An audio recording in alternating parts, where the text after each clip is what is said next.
कल हमने 8वां श्लोक किया था 10वें अध्याय का,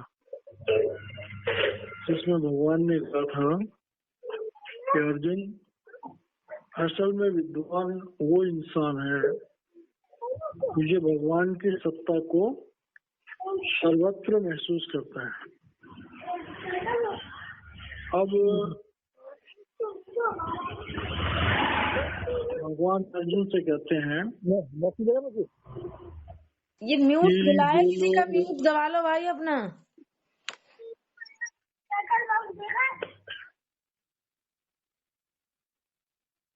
भगवान अर्जुन को कह रहे हैं कि जो भक्त जन होते हैं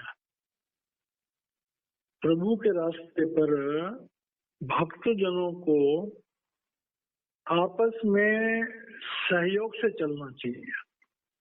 बहुत इम्पोर्टेंट श्लोक है ये, कि जब कोई आदमी किसी, जैसे एक गुरु के बहुत सारे शिष्य होते हैं, तो जो बहुत सारे शिष्य होते हैं उन्हें आपस में अगर वो प्यार मोहब्बत रखेंगे तो उनकी तरक्की जल्दी होगी और ज्यादा तरक्की होगी उनकी, क्योंकि प्रेम सुनने से, सुनाने से बढ़ता है। तो भगवान कह रहे हैं कि मत चित्ता मद गत प्राणा, कह रहे हैं शिष्य को होना चाहिए कि वो अपने गुरु को अपने हृदय में बसा ले, और जब वो अपने गुरु को अपने हृदय में बसा लेगा तो वो भी गुरु के हृदय में बस जाएगा।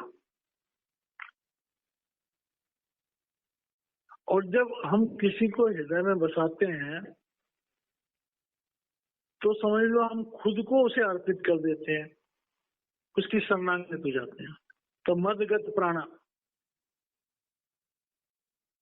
जिसे हम कहते हैं ये हमें प्राणों से भी ज्यादा प्यारा है, तो गुरु हमें प्राणों से भी ज्यादा प्यारा होना चाहिए। बोधयन्तः परस्परम, कह रहे हैं ये भावना कि जैसे हमारे सदगुरु हमारे सर्वस्व हैं, मैं अपना जीवन अपने सदगुरु को अर्पण करता हूँ, ये भावना जब शिष्य आपस में एक दूसरे को बताते हैं तो उससे भक्ति दृढ़ होती है। बोधयन्तः परस्परम, एक से ज्यादा भक्त आपस में, चाहे वो भगवान के भक्त हों चाहे गुरु के भक्त हों, अगर वो आपस में बातचीत करते हैं तो वो उनकी बातचीत जो है वो ऐसे होती है जैसे वो गुरु के साथ ही बातचीत कर रहे हो। गुरु का प्रेम सबके हृदय में प्रकट होता है, तो वो शिष्यों के लिए बहुत अच्छी अवस्था होती है। कथयन्तस्य माम नित्यम, और जब भक्तों का आपस में ज्यादातर समय गुरु के प्रति या गुरु की बातें, जैसे दो चार सत्संगी इकट्ठे होते हैं तो कहते हैं मुझे महाराज जी से ऐसा तजुर्बा हुआ, मुझे महाराज जी से ऐसा तजुर्बा हुआ, मुझे महाराज जी ने ये कहा। जब हम इन चीजों को आपस में एक दूसरे को बताते हैं तो कह रहे हैं उससे क्या होता है कि उससे उस भक्त के दिल में एक संतुष्टि पैदा होती है। जब एक भक्त अपने जीवन में जो गुरु का महत्व होता है उसे दूसरे को बताता है तो दूसरे को भी उससे संतुष्टि मिलती है, और संतुष्टि मिलने के बाद क्या होती है, रमन्ति च, एक इंसान का भक्ति भाव देख करके दूसरे इंसान का भक्ति भाव दृढ़ होता है।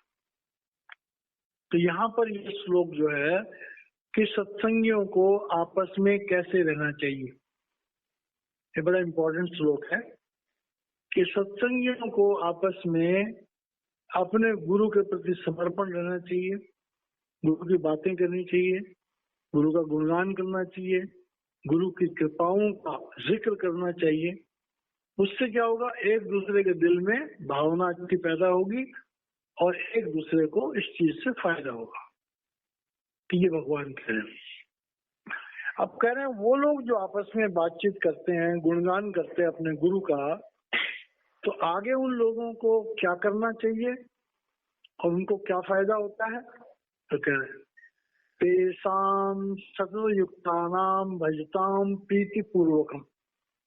कह रहे हैं कि हमेशा गुरु की भक्ति में लीन रहने के लिए सामूहिक सत्संग, सामूहिक मेडिटेशन बहुत जरूरी होता है। क्योंकि सामूहिक मेडिटेशन से, सामूहिक सत्संग से हमें अपने गुरु या परमात्मा के प्रति हमारा प्रेम डेवलप होता है। और उससे क्या फायदा होता है कि ददामि बुद्धि योगम तम येन माम उपयांति ते। भगवान कहते हैं कि भाई गुरु या भगवान जो है वो तो हर समय अपने शिष्यों के साथ ही रहता है, और जब वो ये देखता है गुरु या भगवान कि मेरे शिष्य जो है मुझसे प्रेम कर रहे हैं, मेरा गुणगान कर रहे हैं, तो भगवान जो है वो हमें उस तत्व ज्ञान की तरफ जाने की ताकत देता है। तत्व ज्ञान क्या है? हमारा ध्यान एकाग्र होगा। तत्व ज्ञान क्या है? हम ध्यान में जब बैठेंगे तो हमें ऊपर की तरफ उठने का मौका मिलेगा, हम अंदर में सत्य से जुड़ेंगे, हम अंदर में प्रकाश से जुड़ेंगे। तो जो तवज्जो गुरु की हमें मिलती है भजन सिमरन में, जो सबसे इम्पोर्टेंट चीज है वो है गुरु की तवज्जो, गुरु की पकड़, गुरु की खिंचावट।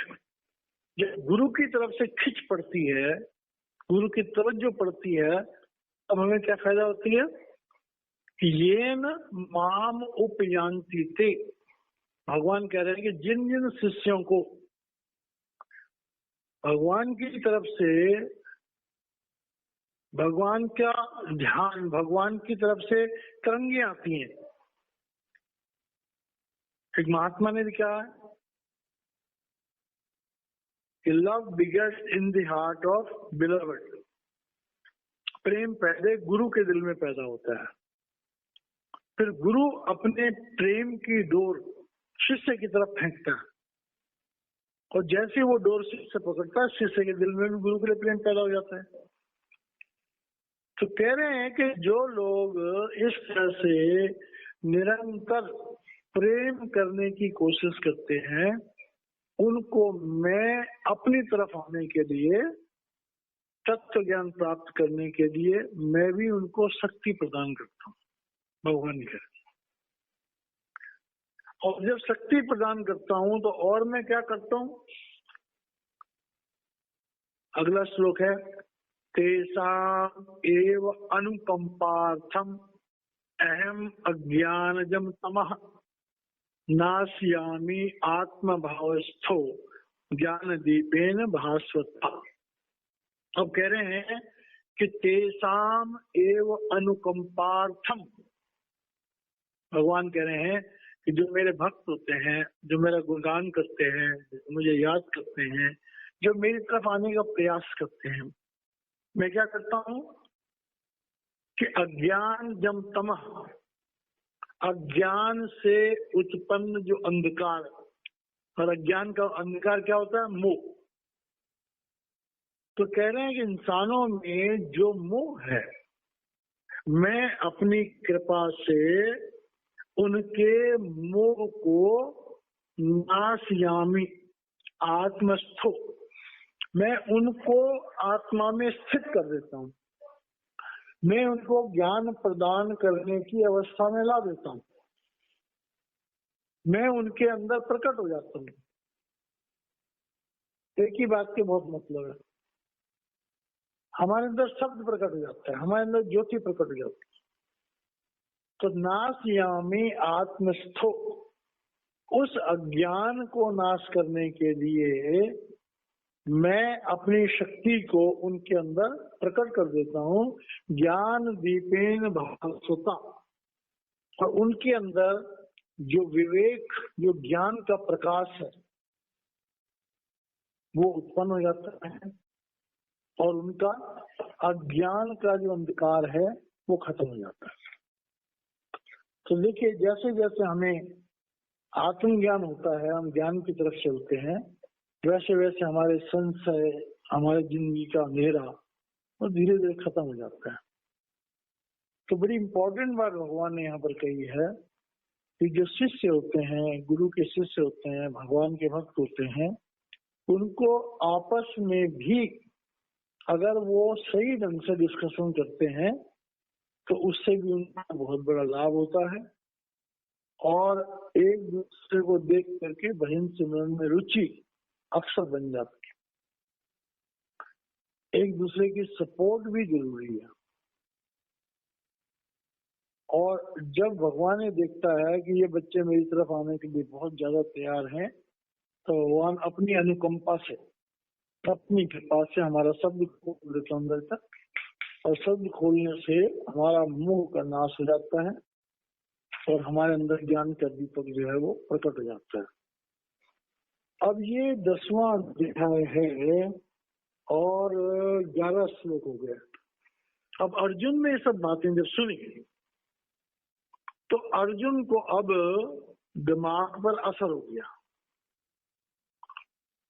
अर्जुन के जैसे जब बहुत सारी बातें सुनते हैं तो हम क्या कहते हैं, महाराज जी तो भगवान है। मतलब बातें सुनते हैं, महाराज जी के सानिध्य प्राप्त करते हैं तो मुंह से निकलता महाराज जी तो भगवान है। ऐसे अर्जुन ने जब 9 अध्याय पूरे सुन लिए, 10वें अध्याय का 11वां श्लोक तक सुन लिया, अब अर्जुन क्या कहता है, अर्जुन वाच परम ब्रह्म परम धाम पवित्रम परमं भवान पुरुषम शाश्वतम दिव्यम आदिदेवम अजम विभूम आहुस्त्वाम ऋषय सर्वे देवर्षि नारदस्तथा असितो देवलो व्यासो स्वयं च ब्रवीषि में। अब अर्जुन की खोपड़ी जो है वो थोड़ी सी हिलती है। अब पहली बार वो स्वीकार करता है कि हे कृष्ण, आप शरीर में तो हो, जैसे हम कहते हैं महाराज जी शरीर में हैं, लेकिन महाराज जी तो भगवान है।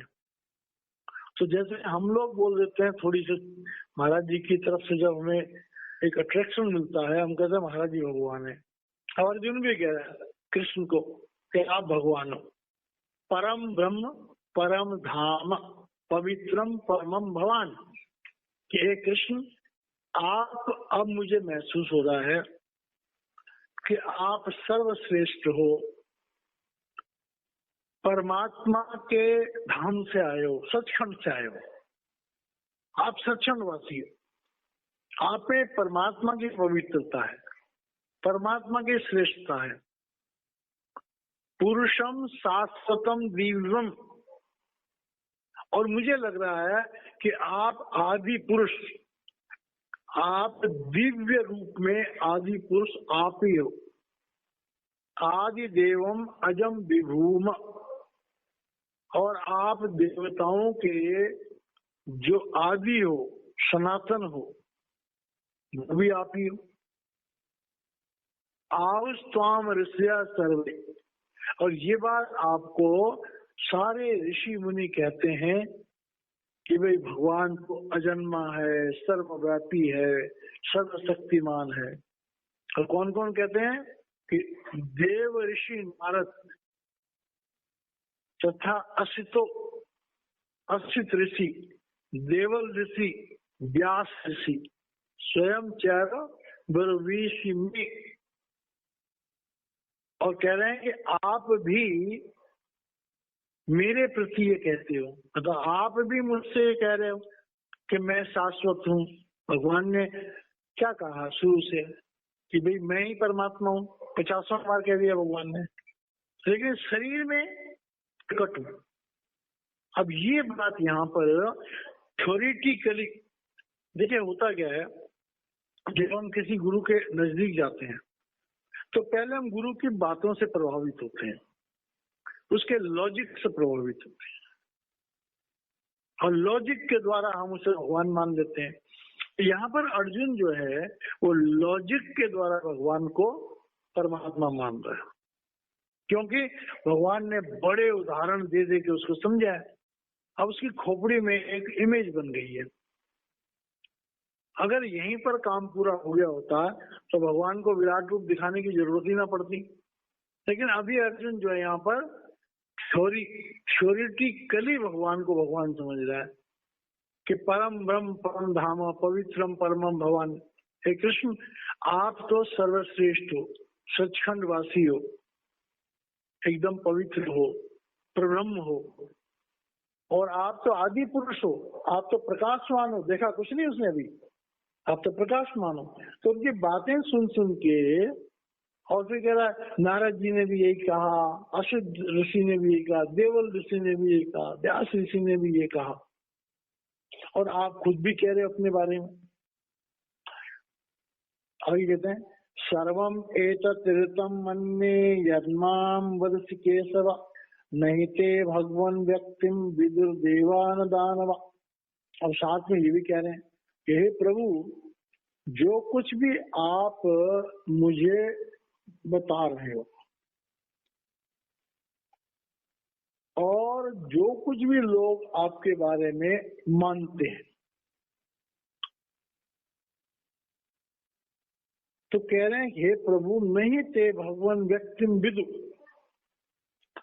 आपके उस प्रभु रूप को न तो देवता जानते हैं और न दानव जानते हैं। अब देवता दानव का क्यों नाम लिखा कि दानव भी हठ योग के द्वारा तमोगुणी भक्ति के द्वारा ब्रह्म लोक तक पहुंच जाते थे उस जमाने में। तो कह रहे हैं न तो देवता तुम्हारे बारे में कुछ जानते हैं और न तुम्हें जो बड़े बड़े योगी राक्षस हैं वो तुम्हारी लीलाओं के बारे में कुछ जानते हैं।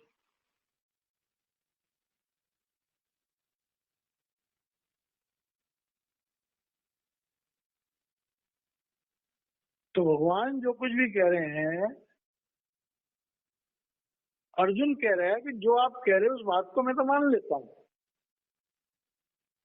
लेकिन जिस भगवान के बारे में आप बात कर रहे हो कि आप वो, उसको न तो देवता जानते हैं न राक्षस जानते हैं।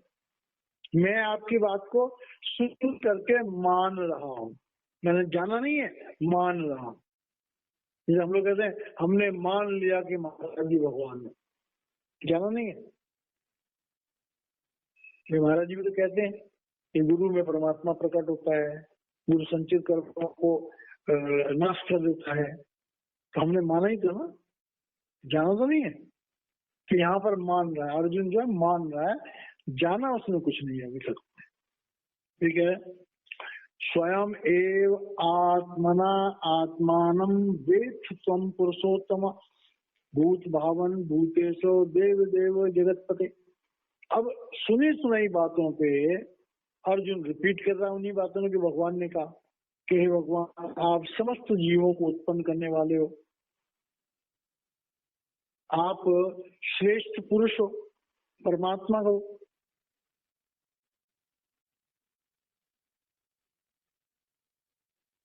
और आप स्वयं ही स्वयं को जानते हो। वेद त्वं पुरुषोत्तम, हे पुरुषोत्तम, आप अपनी दिव्य शक्तियों को, आप अपने भगवान रूप को आप स्वयं ही जानते हो।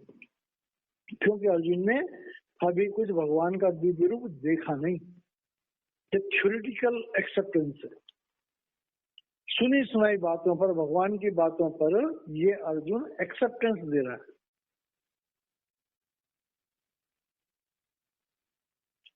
अब कह रहे हैं वक्तुम अर्हसि अशेषेण दिव्या ही आत्म विभूतया याविर विभूति भी लोकान इमामस्तु व्याप्त तिष्ठसि। कह रहे हैं वक्तुम अर्हसि अशेषेण, कह रहे हैं कि दिव्या ही आत्म विभूतया, कह रहे हैं भगवान की जो विभूतियां हैं, भगवान की जो खूबियां हैं, उनके बारे में वर्णन करने में आप ही समर्थ हो। क्यों? कि भाई आपने उन सब चीजों को देखा है, हमने देखा नहीं है, तो हम कैसे उनका वर्णन करें। अब सचखंड में क्या होता है, जो सचखंड जाए वही बताएगा ना। कोई आदमी कल्पना तुक्के लगा के तो बता नहीं सकता कि सचखंड में क्या होता है। याविर विभूति भी लोकान इमाम तम व्याप्य तिष्ठसि। अब कह रहे हैं क्योंकि उन समस्त विभूतियों में, उन समस्त चीजों में, उन दिव्य लोकों में भी आप स्वयं ही तो उसमें विराजमान हो।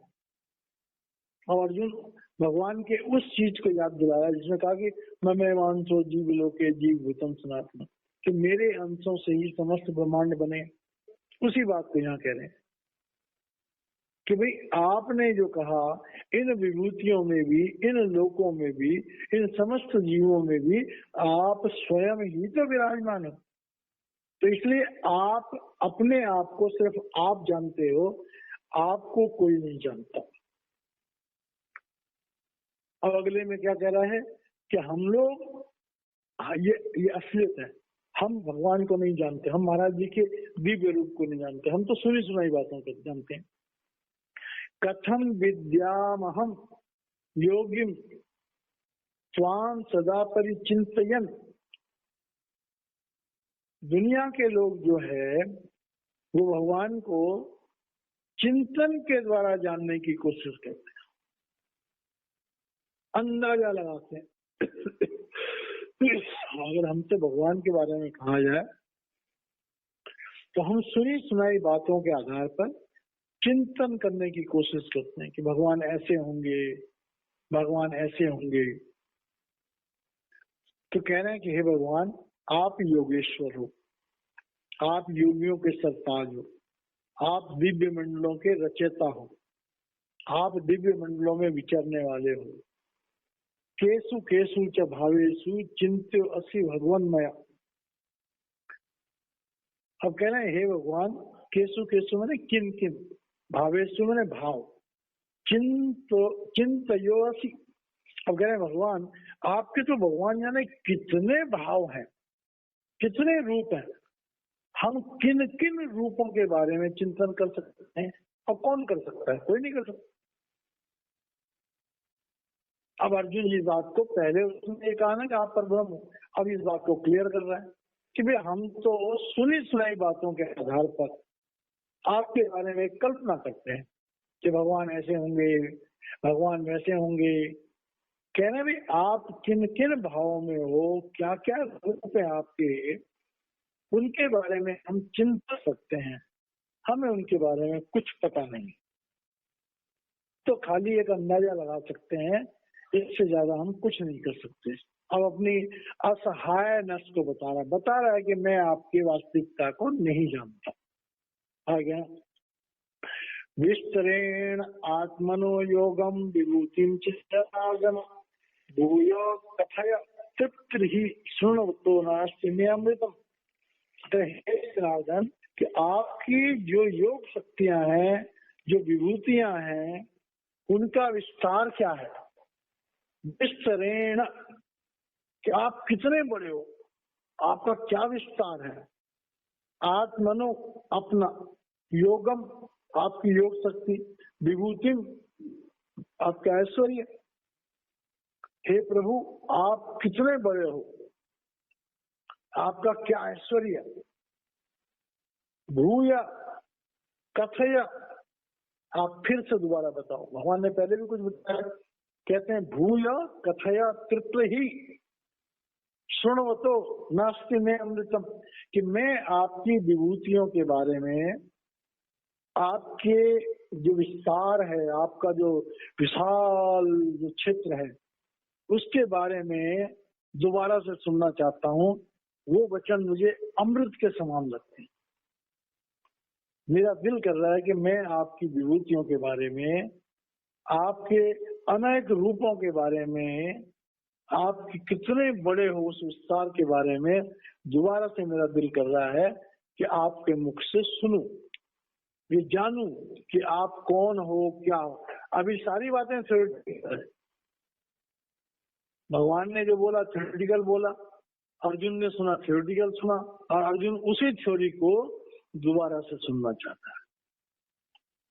तो यहाँ पर जो 2-3 बातें हमारे सामने आई हैं, वो आई हैं कि हमें आपस में सत्संगियों में कैसे रहना चाहिए, हमें अपने गुरु पर कितना विश्वास करना चाहिए, गुरु के बारे में जो बातें हमने सुनी है, खाली सुनी सुनाई बातों पर हम अगर हर समय गौर देते रहेंगे तो उससे भी बहुत ज्यादा फायदा नहीं होगा। तो मतलब यह है कि सत्संगियों को निरंतर भजन चिंतन करना चाहिए, निरंतर गुरु के बारे में समझने की कोशिश करनी चाहिए। और खाली बातें करते रहोगे तो आनंद तो आएगा लेकिन प्राप्त कुछ भी नहीं होगा। अब यहाँ पर जो है एक टॉपिक फिर बदल जाता है। तो भगवान जो है ये अब बड़े विस्तार के साथ जो है वो अपनी विभूतियों के बारे में बता। विभूतियां मतलब रूप, कितने रूप है भगवान के, किन किन रूपों में भगवान प्रकट होते हैं, किन किन रूपों में भगवान की शक्तियों का हमें आभास होता है, उसके बारे में बड़े विस्तार से जो है ये काफी लंबा है इसमें। तो हम कल उसको भगवान की जो विभूतियां हैं कि भगवान किन किन रूपों में, दिव्य रूपों में हमें दिखाई देते हैं, तो उन दिव्य रूपों को, उन विभूतियों का वर्णन होगा।